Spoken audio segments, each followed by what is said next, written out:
Hello everyone. Today we are going to start science subject of ninth class. So in your screen this is chapter 1, matter in our surroundings. So let's get started. देखिए मैं इस chapter को बहुत ही lucid वे में और बहुत ही easy way में explain करना चाहती हूँ। मैं चाहती हूँ कि आप उस चीज़ का बेसिक जान सको कि चैप्टर में आखिर किस चीज़ के बारे में बताया गया है, क्या बात की जा रही है। मतलब इसलिए मैं इस चैप्टर को पहले एक्सप्लेन करना चाहती हूँ। मैं आपको ये भी बताती जाऊँगी कि हर पैराग्राफ में कौन सी चीज़ इंपॉर्टेंट है, किस पे ध्यान देना है, किस पे ध्यान नहीं देना है। एंड आपको अगर समझ में ना आए तो आप कमेंट भी कर सकते हैं उसके अकॉर्डिंग। ओके, हम स्टार्ट करते हैं।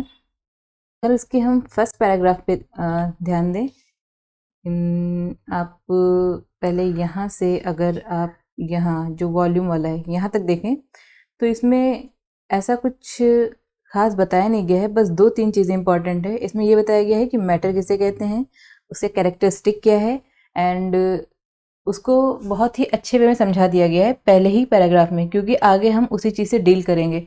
तो कभी भी आप कोई भी चीज़ पढ़ें तो ध्यान रखें कि चैप्टर जब भी दिया होता है वो एक लिंक वाइज दिया होता है, एक दूसरे से हर पैराग्राफ लिंक कर रहा होता है।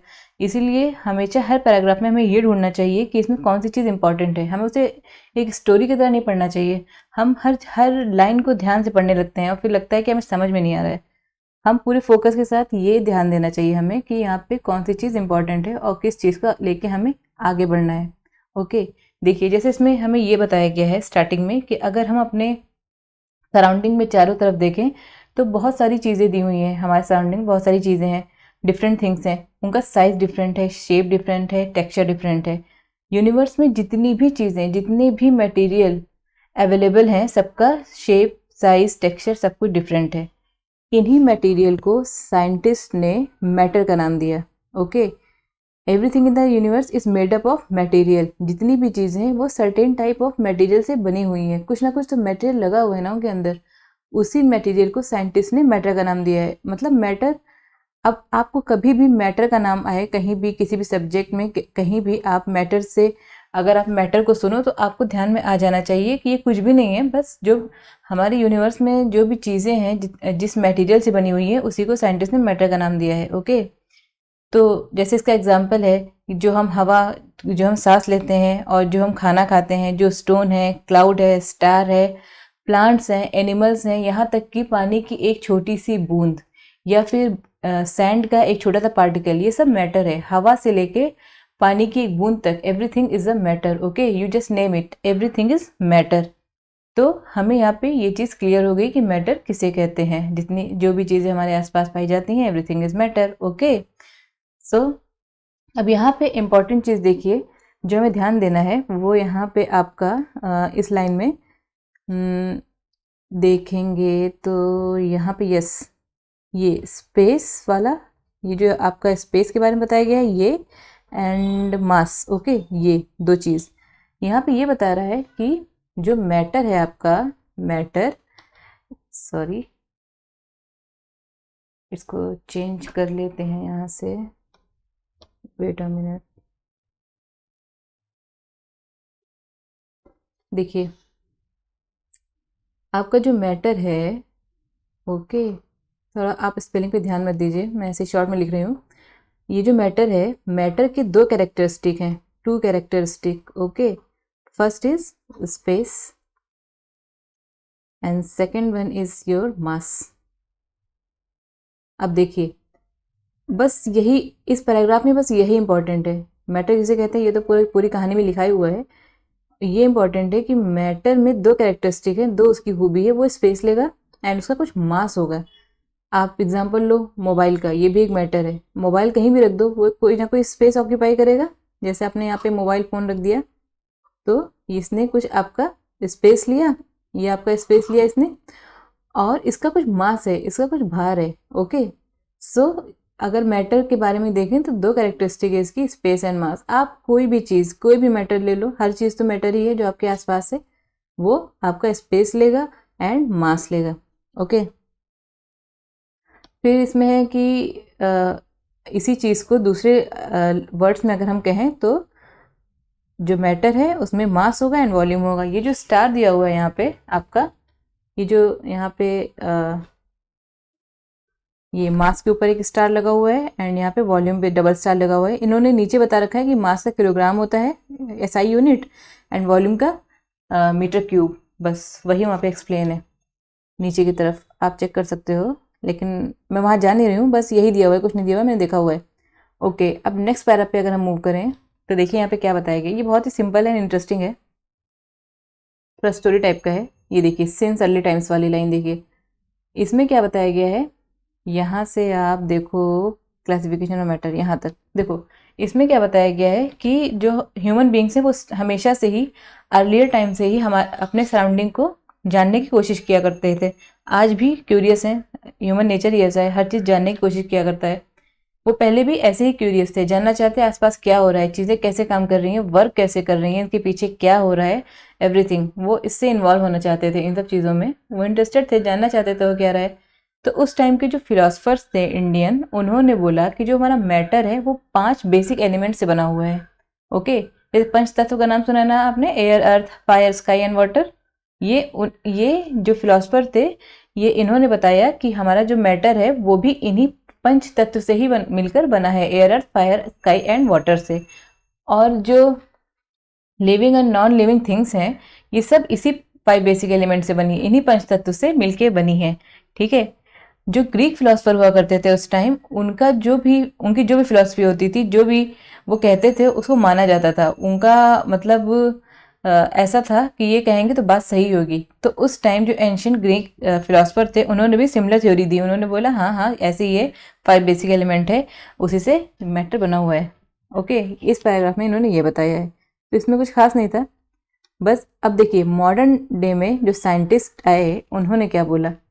देखिए मॉडर्न डे में उन्होंने क्या बोला, ये वाली लाइन पे है हम, मॉडर्न वाले पे, दिस वन से यहाँ तक देखेंगे। ओके, तो मॉडर्न डे में उन्होंने बोला कि ऐसा कुछ भी नहीं है, 5 जो एलिमेंट से बताया गया है ऐसा कुछ भी नहीं है। उन्होंने बोला कि 2 टाइप की क्लासिफिकेशन है मैटर के, ठीक है, और वो क्लासिफिकेशन किसके अकॉर्डिंग था, मैटर के फिजिकल प्रॉपर्टी के अकॉर्डिंग है, केमिकल नेचर के अकॉर्डिंग। ठीक है, तो मॉडर्न डे में जो साइंटिस्ट आए उन्होंने क्या बोला कि ऐसा कुछ भी नहीं है कि 5 बेसिक एलिमेंट से मिलके बने हैं, 5 तत्व से मिलके बने हैं। उन्होंने बोला कि हम जो है मैटर को क्लासिफाई कर सकते हैं फिजिकल प्रॉपर्टी के अकॉर्डिंग उनके एंड केमिकल प्रॉपर्टी के अकॉर्डिंग उनके।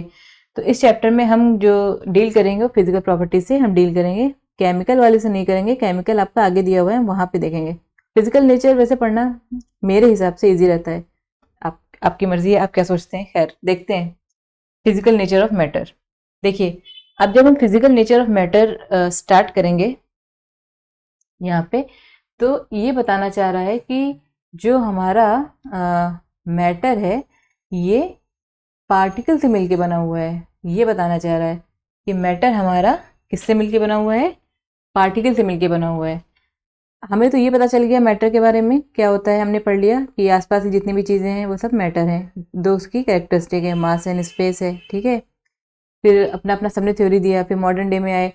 फिर अब जब ये पता चला मैटर के बारे में, तो अब हम उस मैटर में इंटरेस्टेड हैं कि उसके अंदर क्या हो रहा है।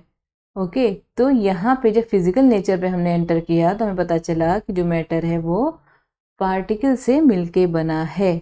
ओके, अब ये इस चैप्टर में आप देखोगे जब भी कहीं भी नई चीज़ आ रही है, लाइक जैसे इसने बोला कि पार्टिकल से मिलके बना है, अब आगे आप पढ़ोगे तो जो पार्टिकल हो, कितने छोटे पार्टिकल हैं, क्या क्वांटिटी है उनकी, ये सब जब पढ़ोगे तो हर चीज़ को यहाँ पे एक एक्टिविटी के थ्रू, एक एक्सपेरिमेंट के थ्रू आपको समझाने की कोशिश की गई है। ओके, जैसे इसमें हम जंप करते हैं इस पैराग्राफ पे जहाँ पे हमें ये बताना है कि मैटर जो है पार्टिकल से बना भी है या नहीं, तो उसके लिए हम देखते हैं। जब मॉडर्न डे में सबने मतलब जब मॉडर्न डे में हम आए और साइंटिस्ट ने अपना व्यू दिया, तो उस पर भी 2 स्कूल ऑफ थॉट थे। पहला क्या कहता था कि मैटर जो है ये कंटिन्यूअस है, कंटिन्यूअस टाइप का है, जैसे एक वुड का एक ब्लॉक है उस तरीके का मैटर है। जबकि दूसरा वाला कहता था, दूसरा स्कूल ऑफ थॉट कहता था कि जो मैटर है वो पार्टिकल से मिलके बना है, वो पार्टिकल है। जैसे सैंड है, सैंड कैसा होता है, पार्टिकल फॉर्म में होता है, पार्टिकुलेट, उसको हम देख सकते हैं, एक एक कण कण अलग अलग अलग होता है। ठीक है। वुड कैसा होता है, एकदम सॉलिड सा, उसको हम मतलब आप इमेजिन कर सकते हो कि एक स्कूल ऑफ थॉट ये है कि हमारा जो मैटर है वो कंटिन्यूस ब्लॉक ऑफ वुड, एक हाथ में ब्लॉक ऑफ वुड ले लो और एक हाथ में आप सैंड के पार्टिकल ले लो। तो ये दो स्कूल के जो थॉट थे वो ऐसे थे, एक कह रहा था मैटर ऐसा है जो आपके वुड ऑफ ब्लॉक की तरह है, दूसरा कह रहा था ये सैंड की तरह है। ओके, तो अब हमें एक एक्टिविटी परफॉर्म करनी है ये देखने के लिए क्या ये वाकई कंटिन्यूस है, वुड ऑफ ब्लॉक की तरह है, या ये पर्टिकुलेट है, या फिर ये एक सैंड की तरह है, सैंड की पार्टिकल की तरह है। ओके, इसके लिए इन्होंने क्या किया है, यहाँ पे एक एक्टिविटी परफॉर्म की है। जल्दी से उस एक्टिविटी पे जंप करते हैं। ये है आपका, यस, सी यहाँ पे क्या किया इन्होंने, where is my cursor, yes, see यहाँ पे इन्होंने एक 100 ml का बीकर लिया यहाँ पे, और इस बीकर में इन्होंने हाफ तक क्या कर दिया, वाटर को फिल कर दिया।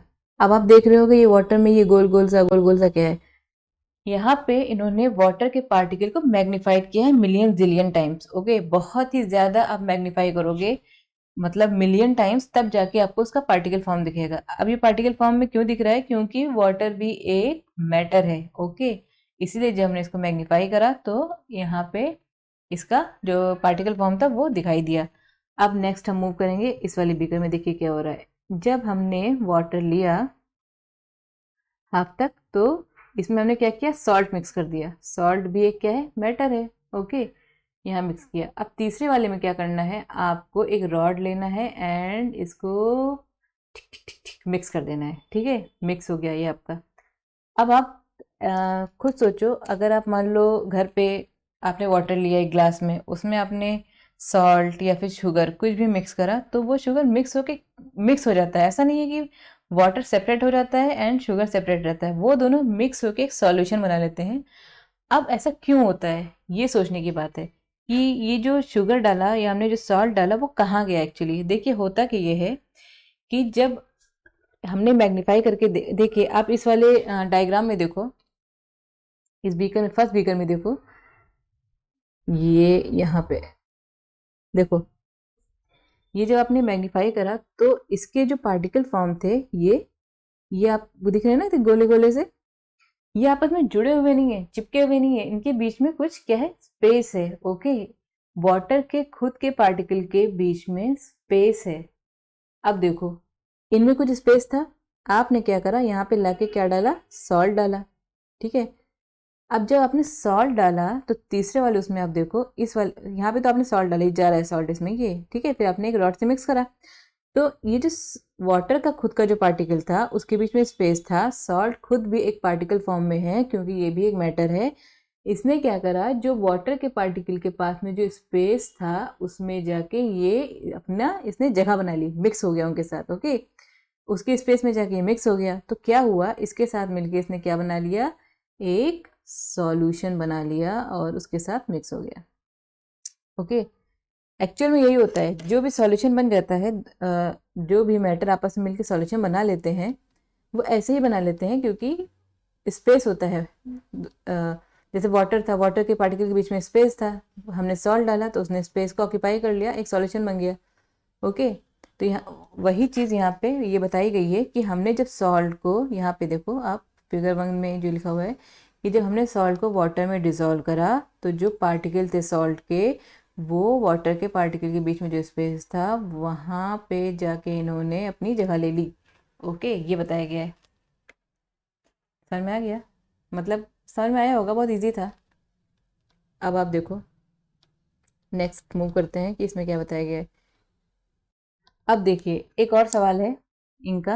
अब यही साइंस में यही होता है कि बहुत सारे सवाल आपके मन में आने लगते हैं कि अगर मैटर है तो पता चला वो पार्टिकल से बना है, अब पार्टिकल है तो पार्टिकल कितने पार्टिकल से मिलके बना है, छोटा है बड़ा है, क्या साइज है, क्या क्वांटिटी है। तो यहाँ पे सवाल है कि how small are these particles of matter, कितने छोटे हैं ये पार्टिकल। ओके, आप देखो इसमें इन्होंने एक और एक्सपेरिमेंट करा है, एक्टिविटी करी है। ये कह रहे हैं इसमें कि आपको क्या करना है कि आपको फिर से एक 100 ml वाटर लेना है। देखो आपको यहाँ दिया हुआ है इस नेक्स्ट पेज में, मैं आपको ले चलती हूँ इस नेक्स्ट पेज में। सी इसमें क्या है, इसमें कह रहा है आपको एक 100 ml वाटर लेना है। यहाँ पे आपने 100 ml वाटर लिया, यहाँ पे ये इसमें इसमें इन्होंने फिर क्या किया, पोटेशियम परमैंगनेट का 2-3 क्रिस्टल लिया और इस 100 ml वाटर में डाला, ये डाला इसने।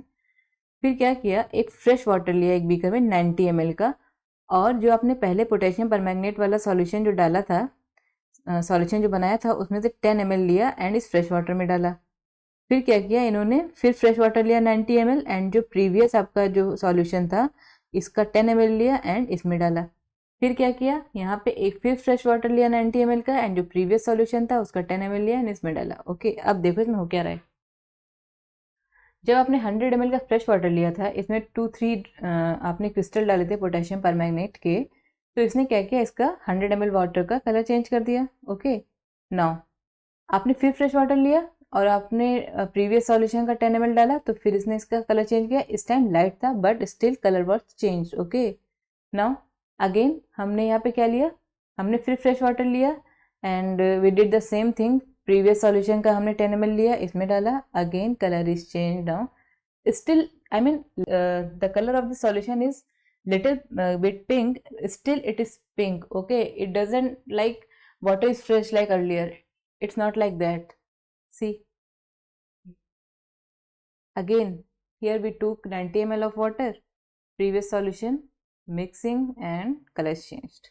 Okay, तो यहाँ पे ऐसा क्यों हो रहा है, इसको आपको कितने बार बोला है, 5 से 8 बार करो, आप 10 बार भी करो तो भी कलर जो होगा वाटर का वो चेंज ही रहेगा। ऐसा क्यों हो रहा है? ओके, देखिए हो क्या रहा है यहाँ पे। इससे हमें एक चीज़ ये पता चल रही है कि पोटेशियम परमैंगनेट का 2-3 क्रिस्टल ही हमने डाला है, ऐसा नहीं हमने बहुत ह्यूज अमाउंट में उसको डाल दिया है लाके वाटर में, लेकिन वो बार बार अपना जो कलर है वो उसमें अपना जो है प्रेजेंस दिखा रहा है हर एक सॉल्यूशन में। इससे हमें ये पता चल रहा है कि जो पोटेशियम परमैंगनेट का एक ही क्रिस्टल है उसमें million zillion of particle, small particle शामिल हैं और वो जाके बार बार अपने आप को वाटर के साथ मिक्स कर ले रहे हैं।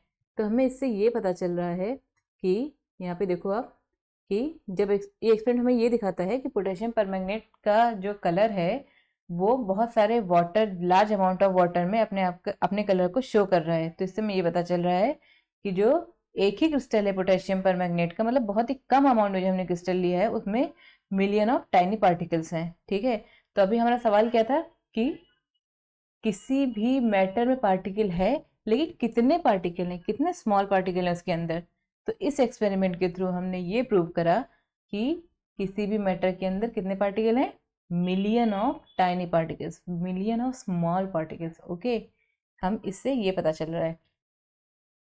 आप फिर यहाँ पे बताया कि आप सेम एक्टिविटी डेटॉल से भी कर सकते हो। इसमें क्या करना है, डेटॉल वाले में वाटर लो, डेटॉल डालो उसमें, फिर अगेन उस सॉल्यूशन को फ्रेश वाटर में डालो और डेटॉल वाले सॉल्यूशन को उसमें मिक्स करो, फिर भी स्मेल सेम आती रहेगी डेटॉल की। आप 7-8 बार इस एक्सपेरिमेंट करो, लास्ट वाले में भी जब आप डेटॉल के सॉल्यूशन को डालोगे तो आपको वो स्मेल आती रहेगी। तो इससे भी हम प्रूव कर सकते हैं। आप क्या पोटेशियम परमैंगनेट वाले सॉल्यूशन को, आप सॉल्यूशन क्या बनाओगे घर पे इसका, आप डेटॉल को आसानी से कर सकते हो if you are interested, otherwise no need.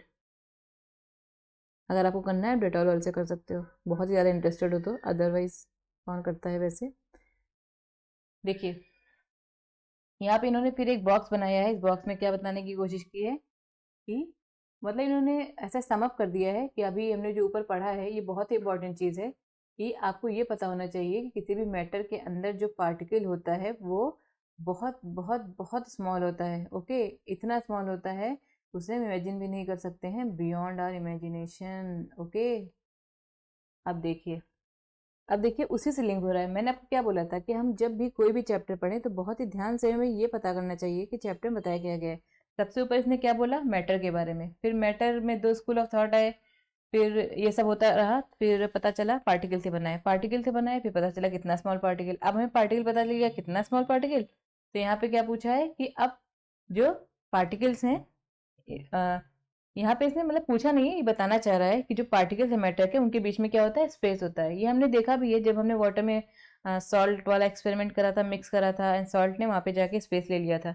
Okay, तो यहाँ पे ये हमें बताना चाह रहा है कि हमने जो 2 एक्टिविटी ऊपर परफॉर्म की है sugar, salt, Dettol, potassium permanganate, सब कुछ जो वाटर में आपका मेनली डिस्ट्रीब्यूट हो जा रहा है, ठीक है, वो इसलिए हो रहा है क्योंकि जो आपका वाटर था उसमें जो पार्टिकल्स थे उनके बीच में स्पेस था, और जो दूसरा टाइप का मैटर था आपका सॉल्ट, शुगर या डेटॉल या पोटेशियम परमैंगनेट, उसके पार्टिकल्स जो थे वो जाके उस स्पेस को ऑक्यूपाई कर रहे थे, इसीलिए हमें एक इवनली डिस्ट्रीब्यूटेड सॉल्यूशन मिल रहा था।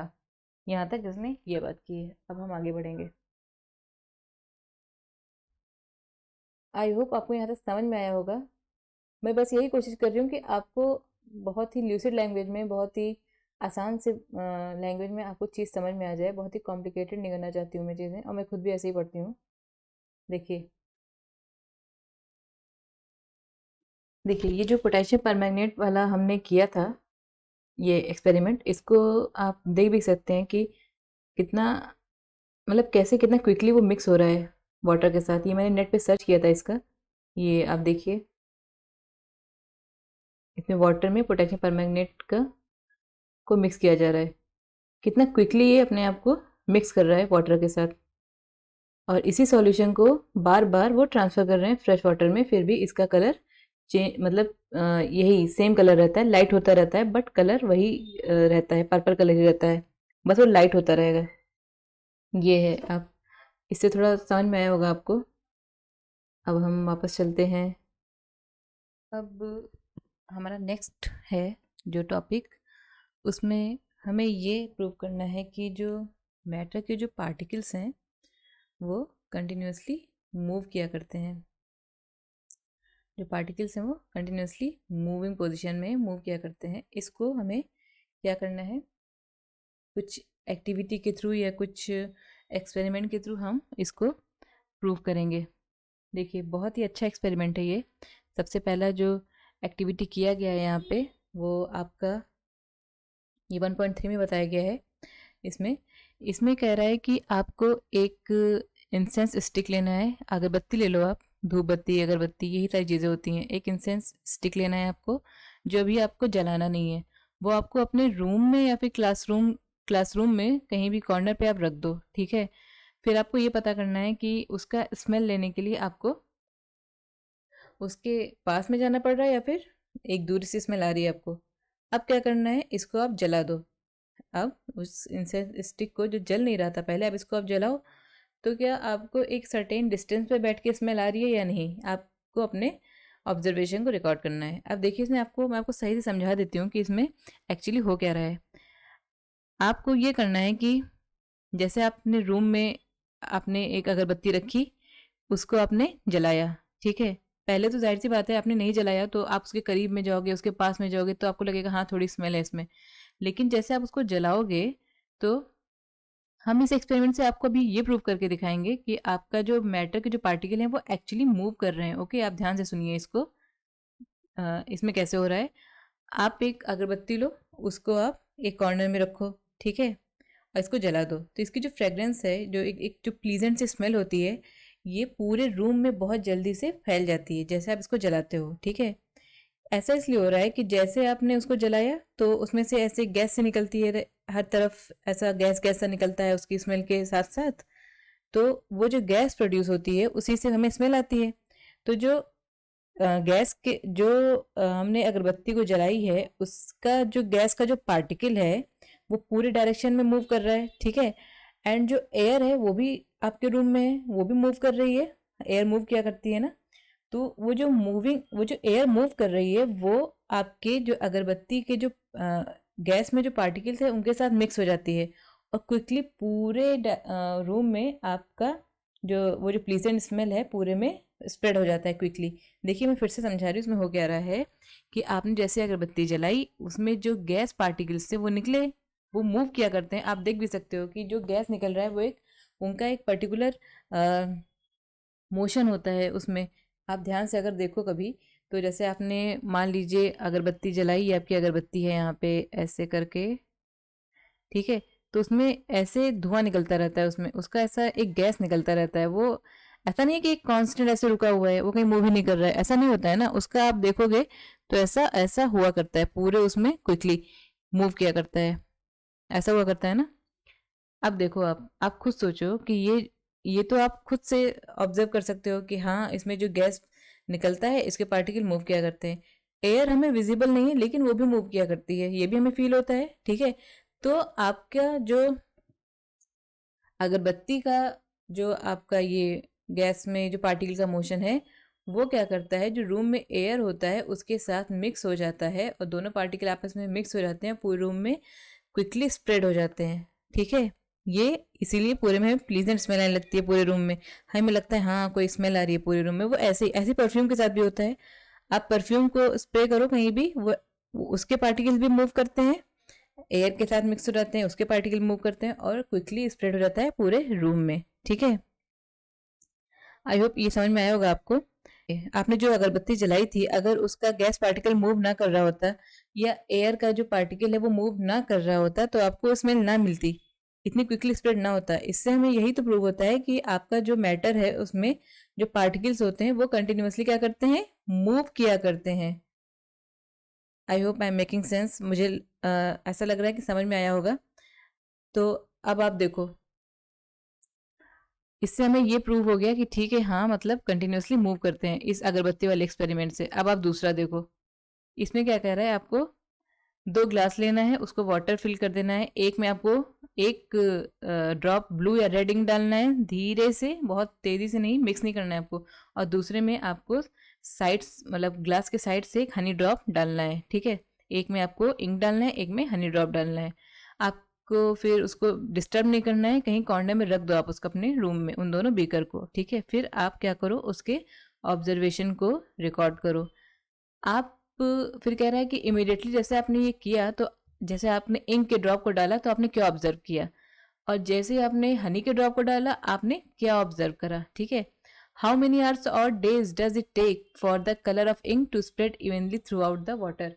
कह रहा है जैसे आपने इंक डाला तो कितना टाइम लिया उसने पूरे वाटर में स्प्रेड होने के लिए, ठीक है। फिर आपका तीसरा एक्टिविटी है, अभी हम उसका रिजल्ट, पहला आपको समझ में आ गया होगा, दूसरे रिजल्ट को अभी हम देखेंगे एक साथ, दूसरे और तीसरे को। देखिए, इसमें क्या कह रहा है कि कॉपर सल्फेट का या फिर पोटेशियम परमैंगनेट को एक हॉट ग्लास में, सॉरी हॉट वाटर में आपको डालना है और दूसरे को कोल्ड में डालना है, ठीक है। ठीक है, आपको क्या करना है कि क्रिस्टल लेना है कॉपर सल्फेट का या पोटेशियम परमैंगनेट का, इसको एक आपको हॉट वाटर लेना है, एक में कोल्ड वाटर लेना है, दोनों में इसको डालना है, ठीक है।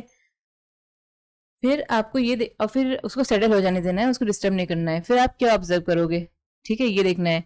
टाइम पास होते होते आपको क्या पता चलता है, ठीक है। जैसे कोल्ड वाटर में आपने डाला तो उसका क्या रिएक्शन है, जब आपने हॉट में डाला तो उसका क्या रिएक्शन है, क्या टेम्परेचर का कोई इम्पैक्ट है दोनों पे, हमें ये चेक करना है, ठीक है। अब देखो आप कि आपने ये जो 3 एक्टिविटी करी है, एक तो मैंने आपको एक्सप्लेन कर ही दिया, एक मैंने आपको वो अगरबत्ती वाला एक्सप्लेन कर दिया, अब वहां से 3 चीजें समअप किया है, ठीक है।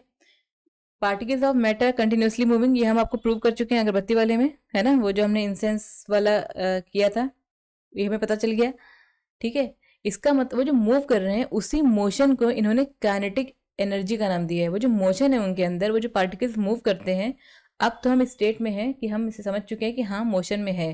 वो अगरबत्ती का जो धुआं निकल रहा था और जो हवा चल रही थी, ये सारी चीजें मोशन में ही तो हैं। अब हमने इसी मोशन को क्या नाम दिया है, काइनेटिक एनर्जी, ओके। जैसे ही टेम्परेचर बढ़ेगा आपका, तो ये जो पार्टिकल्स हैं वो तेज मूव करेंगे। अब इसका एग्जांपल आप ऐसे ले सकते हो, वही आपका जो ठंडा और गर्म पानी वाला एक्सपेरिमेंट था, आप खुद करके देखोगे, अगर आपने गर्म पानी में पोटेशियम परमैंगनेट को डाला है तो वो बहुत ही क्विकली स्प्रेड कर जाएगा, बहुत तेज वो आपका कलर चेंज कर देगा। उसके कंपैरिजन में अगर आप कोल्ड वाटर में डालोगे तो उतना तेज उसका कलर चेंज नहीं होगा, मतलब थोड़ा स्लो होगा। ये टेम्परेचर का ही इम्पैक्ट है दोनों पे। जिसका टेम्परेचर हाई था उसमें जो पार्टिकल्स हैं पोटेशियम परमैंगनेट के, उसका जो काइनेटिक एनर्जी क्या था, तेज हुआ, मोशन तेज हुआ। टेम्परेचर जिस वाटर का हाई था, जो हॉट था, वहां पे आपका जो पोटेशियम परमैंगनेट है उसका जो मोशन था, वो उसके पार्टिकल का मोशन जो फास्ट था, इसीलिए उसने जल्दी से उसका कलर चेंज किया। लेकिन कोल्ड वाटर में क्या होता है, काइनेटिक एनर्जी उतना फास्ट नहीं होता है, मतलब उसके पार्टिकल उतने क्विकली मूव नहीं करते हैं, इसीलिए कलर थोड़ा देर में चेंज होगा। इससे हमें ये प्रूव होता है कि काइनेटिक एनर्जी पे टेम्परेचर का भी इम्पैक्ट होता है। टेम्परेचर बढ़ेगा तो पार्टिकल्स तेज मूव करेंगे। तो हम इसे ये कंक्लूड कर सकते हैं कि जैसे टेम्परेचर इंक्रीज होता है kinetic energy of the particles are also increases. Okay, तो हमें ये पता चलता है तीनों एक्टिविटी में कि आपका जो पार्टिकल है मैटर का वो इंटरमिक्स हो जाते हैं आपस में खुद से ही एक दूसरे के साथ मिक्स हो जाते हैं। ठीक है, और ऐसा कैसे करते हैं? क्योंकि उनके पास जो स्पेस होता है उसमें जाके वो, जैसे हमने पहले भी एक्सपेरिमेंट करा हुआ है, जो पार्टिकल्स जो स्पेस ले लेते हैं दूसरे वाले मैटर का, और वहाँ पे जाके इंटरमिक्स हो जाते हैं।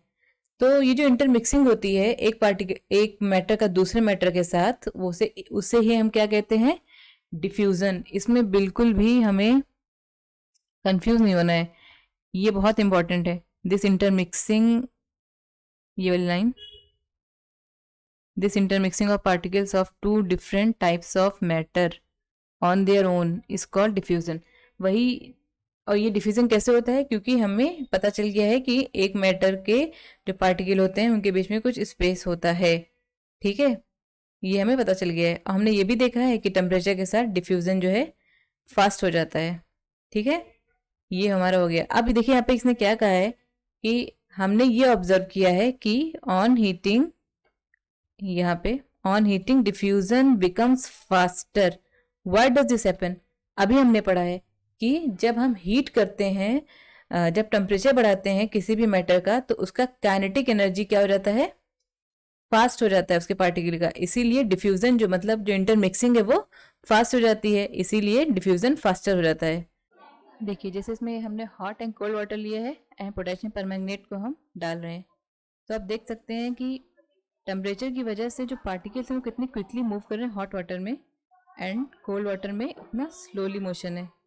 इससे हम ये प्रूव हो रहा है कि काइनेटिक एनर्जी फास्ट होता है आपका टेम्परेचर के साथ। ये डिफ्यूजन नहीं हो रहा है, इंटरमिक्सिंग हो रहा है ना आपस में, तो आपका जब टेम्परेचर बढ़ेगा तो आपका डिफ्यूजन भी बढ़ेगा, काइनेटिक एनर्जी फास्ट होगी। इससे हम ये देख सकते हैं। इसे समझ में आया होगा। अब हमारा नेक्स्ट है particle of matter. Particle of matter attract each other. ये सारी चीज़ें जो हम पढ़ रहे हैं कि जो आपका पार्टिकल ऑफ मैटर है ये एक दूसरे को अट्रैक्ट करता है, या फिर मोशन में होता है, या फिर ये इनका साइज क्या होता है, ये सारी चीज़ें इसकी जो है कैरेक्टरिस्टिक हैं पार्टिकल्स की, कि इनमें अट्रैक्शन होता है और ये एक दूसरे की तरफ मूव करते हैं। ये सारी चीज़ें उसको भी हम, अगर आगे क्वेश्चन होगा उसमें हम सॉल्व कर देंगे, लेकिन ये बात आप ध्यान में रखिए कि ये सारी चीज़ें पार्टिकल ऑफ मैटर की कैरेक्टरिस्टिक हैं, उनमें मोशन होता है, वो एक दूसरे को आपस में जो है अट्रैक्ट करते हैं। ये सारी चीज़ें जो हम पढ़ते हुए आ रहे हैं। अब आप देखिए इसमें कह रहा है कि क्या आपने वाला गेम खेला है जिसमें ह्यूमन चेन बनाते हैं और उसमें एक दूसरे का हाथ पकड़ के एक चेन बनाते हैं। आप इस डायग्राम को देख के समझ में आ रहा होगा। ये बैक साइड में सब अपना हैंड पकड़ते हैं एंड एक डांस करते हैं, ये वाला। तो ये ह्यूमन चेन जैसा होता है। ठीक, एक ग्रुप ऐसे अपना हाथ पकड़ेगा, दूसरे में क्या करना है कि सेकेंड ग्रुप को अपना हाथ पकड़ के उन्हें भी अपना एक ह्यूमन चेन बनाना है, एंड थर्ड ग्रुप को चेन कैसे बनाना है? एक दूसरे को बट अपनी फिंगर टिप से टच करके एक चेन बनाना है। फोर्थ ग्रुप के जो स्टूडेंट हैं उनको उस चेन को तोड़ने की कोशिश करना है, जो 3 ह्यूमन चेन बने हैं उनको तोड़ने की कोशिश करना है। तो किस ग्रुप को हम आसानी से तोड़ सकेंगे? जिसने बहुत मजबूती से अपने आप को पकड़ा हुआ है, या फिर जिसने पीछे से हाथ एक दूसरे के हाथ पकड़े हुए हैं, या फिर जिसने फिंगर टिप से एक चेन बनाया हुआ है, उसे किस ग्रुप को तोड़ना आसान होगा? ठीक है, एंड क्यों, ये पूछा है। ठीक है,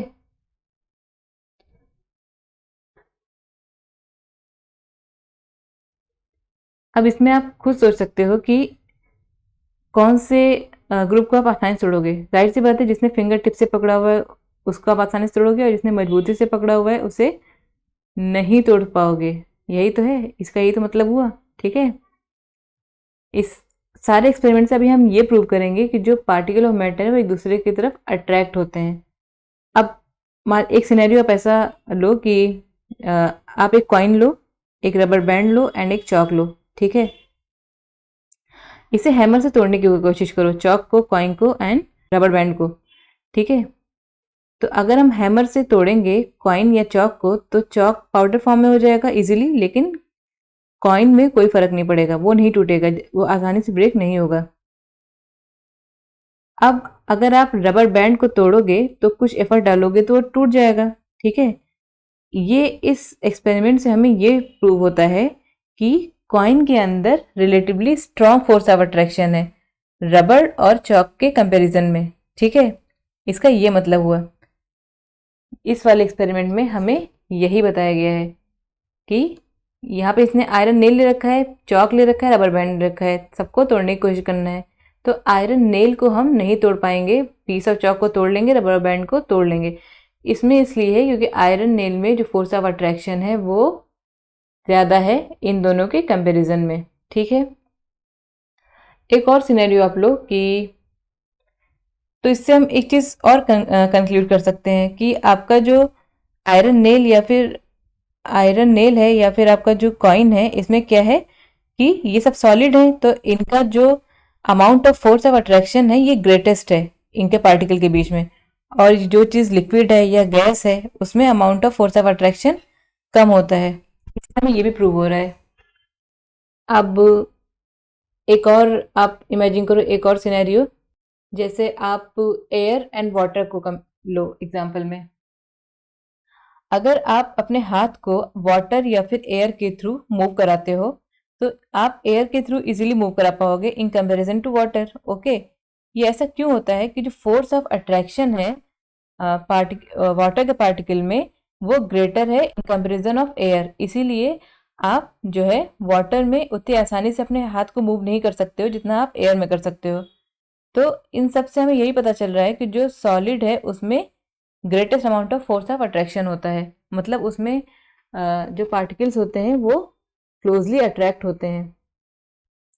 यहाँ पे भी इसने यही सम अप करा है लास्ट में। यहाँ पे आप देखेंगे तो कि जो पार्टिकल्स ऑफ मैटर हैं have force acting between them, उनके बीच में कोई फोर्स एक्ट कर रहा है। This force keeps the particles together, यही फोर्स आपका जो पार्टिकल होता है मैटर में उनको आपस में जोड़ के रखता है।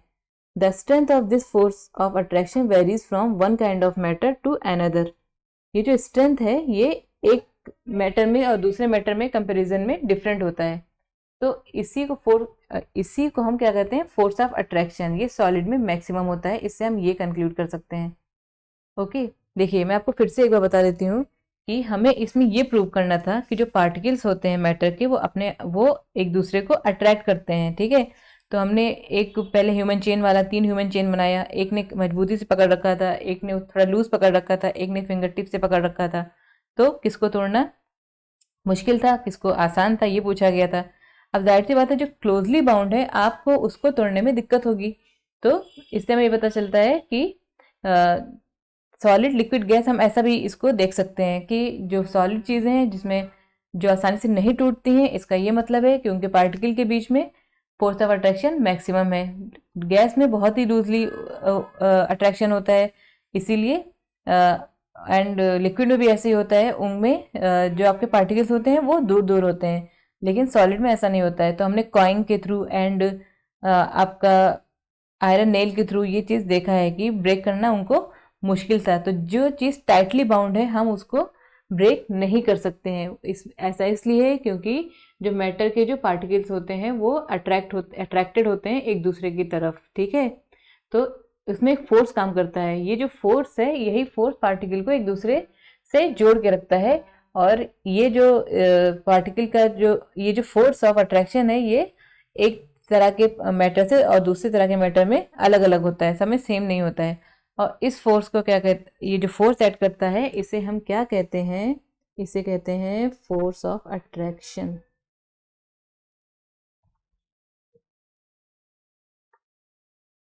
ओके। इसे हम फोर्स ऑफ अट्रैक्शन कहते हैं। अब देखिए यहाँ पे क्वेश्चन है, which of the following are matter. ये तो बहुत इजी है, जैसे मैंने बताया है। अब जैसे कह रहा चेयर मैटर है कि नहीं, ऑफ कोर्स ये मैटर है। एयर है कि नहीं, है। Love, smell, hate, almond, thought, cold, lemon, water, smell of perfume.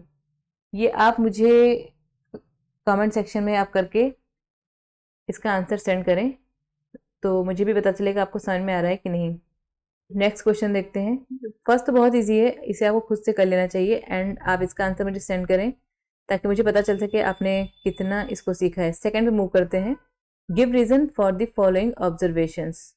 आपको इसका रीजन बताना है। The smell of hot sizzling food reaches you several metres away.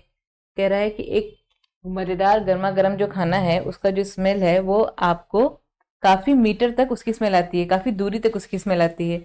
But to get the smell from cold food you have to go close. लेकिन किसी ठंडे खाने का smell आपको लेना है तो उसके पास जाना पड़ता है। क्या रीज़न है इसका? बहुत ही सिंपल है, अभी हमने ऊपर पढ़ा हुआ है कि कोई भी अगर किसी भी कोई भी मैटर है, ये फूड भी है आपका, वो मैटर ही है, तो इस इसका टेम्परेचर, ये हॉट है, इसका टेम्परेचर क्या है, ज्यादा है, लेकिन जो कोल्ड फूड है उसका टेम्परेचर क्या है, कम है। तो जो भी चीज हॉट है उसका जो उसके पार्टिकल्स का जो काइनेटिक एनर्जी है वो क्या है, ज्यादा है, ठीक है। एंड जो कोल्ड फूड है उसका काइनेटिक एनर्जी क्या है, कम है।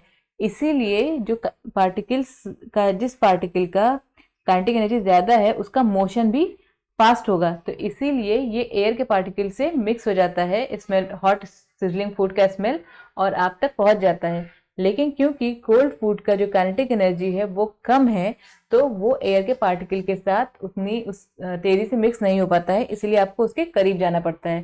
Hope I am making sense? नहीं समझ में आया होगा तो आप फिर से पूछ सकते हैं। नेक्स्ट है आपका, a diver is able to cut through water in a swimming pool. Which property of matter does this observation show? देखिए, कह रहा है एक डाइवर है, वो क्या कर रहा है, स्विमिंग पूल में वाटर वाटर के बीच में जो है स्विम कर पा रहा है। आप ऐसे सोच लो, तो ये कौन सी प्रॉपर्टी को दिखाता है मैटर के? देखिए, आपको जो हमने स्टार्टिंग में पढ़ा था कि मैटर के जो पार्टिकल होते हैं उनके बीच में स्पेस होता है, इस चीज यहाँ पे आपको ये आंसर यहाँ पे आ जाना चाहिए फौरन। आपको तो अगर आपने सही समझ लिया है तो आपको समझ में आ जाना चाहिए अब तक कि यहाँ पे कौन सी प्रॉपर्टी फॉलो हो रही है। यहाँ पे देखिए कौन सी प्रॉपर्टी फॉलो हो रही है। इसका ये मतलब है कि जो मैटर के जो पार्टिकल्स हैं उनके बीच में क्या है, स्पेस है। इससे हमें ये पता चल रहा है, ठीक है। क्योंकि अगर डाइवर तभी पास हो पाएगा वाटर से अगर वहां पे थोड़ा स्पेस है पार्टिकल के बीच में, ठीक है। और इसलिए भी पास हो रहा है, देखिए वाटर क्या है, लिक्विड है। मैंने आपको पहले ही बताया हुआ है कि सॉलिड जो चीज होती है उसमें फोर्स ऑफ अट्रैक्शन मैक्सिमम होता है, और जो लिक्विड एंड गैसेस होते हैं उनमें फोर्स ऑफ अट्रैक्शन क्या होता है, कम होता है। तो वाटर एक लिक्विड है, तो डाइवर जब आपका स्विम करता है तो उसमें फोर्स ऑफ अट्रैक्शन कम होने की वजह से, वाटर में कम फोर्स ऑफ अट्रैक्शन होने की वजह से डाइवर उसके थ्रू चला जाता है, उसको काटते हुए अंदर चला जाता है, उसके जो पार्टिकल्स होते हैं उनको तोड़ते हुए अंदर चला जाता है, ठीक है। तो ये भी रीजन है। पहला तो है कि स्पेस है, फिर दूसरा ये क्या है कि उसमें जो फोर्स ऑफ अट्रैक्शन है लिक्विड पार्टिकल के बीच में बहुत स्ट्रांग नहीं होते हैं, इसीलिए डाइवर को स्पेस मिल जाता है पार्टिकल्स के बीच में और वो उससे क्रॉस कर जाता है। अब अगर यही सॉलिड होता, सॉलिड आइस होता, मान लो आप कि अगर वाटर ना होता और इस डाइवर को उसमें से जो है तैरना होता, जाना होता, तो क्या क्या पॉसिबल था? नहीं कर पाता वो। The diver will not cut through the solid ice. इसका क्या रीजन है? क्योंकि जो सॉलिड होते हैं उनके पार्टिकल के बीच में स्ट्रॉन्ग फोर्स ऑफ अट्रैक्शन होता है, इसीलिए वो उससे जो है नहीं जा सकेगा, उसको क्रॉस नहीं कर सकेगा, ठीक है। एंड शायद ये हमारा लास्ट है, लास्ट क्वेश्चन है शायद, देखते हैं क्या है।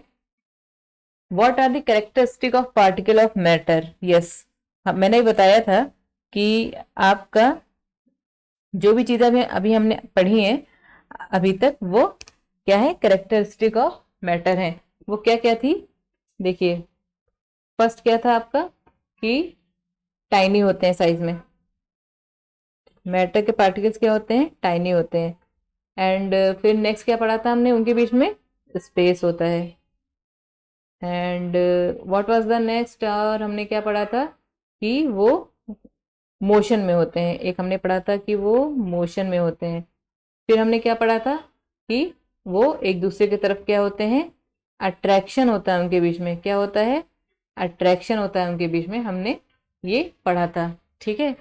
अब इतना अगर आपको समझ में आया हो तो आप बताओ, या फिर आपको कोई सजेशन हो तो आप भी वही बता सकते हो। एंड इसके आगे और भी है चैप्टर, अभी ये फिनिश नहीं हुआ है, लेकिन मैं इसको वीडियो को यहीं पे फिनिश करना चाहती हूँ। अदरवाइज आपका जो वीडियो, आपका ये जो लेंथ ऑफ वीडियो है बहुत ज़्यादा हो जाएगा, थोड़ा बोरिंग हो जाएगा फिर। तो मैं यहीं पे इसको फिनिश करूँगी। आपको कुछ भी सजेस्ट करना हो, कोई भी चीज़ ना समझ में आई हो, तो आप मुझसे कमेंट सेक्शन में पूछ सकते हैं। ओके, तो ये हमारा फर्स्ट पार्ट था एंड ये यहीं पे फिनिश होता है। नेक्स्ट वीडियो में हम अपने पार्ट सेकंड में स्टेट ऑफ मैटर स्टार्ट करेंगे। होपफुली वो हमारा लास्ट वीडियो होगा फर्स्ट चैप्टर का। Okay, till then take care and bye.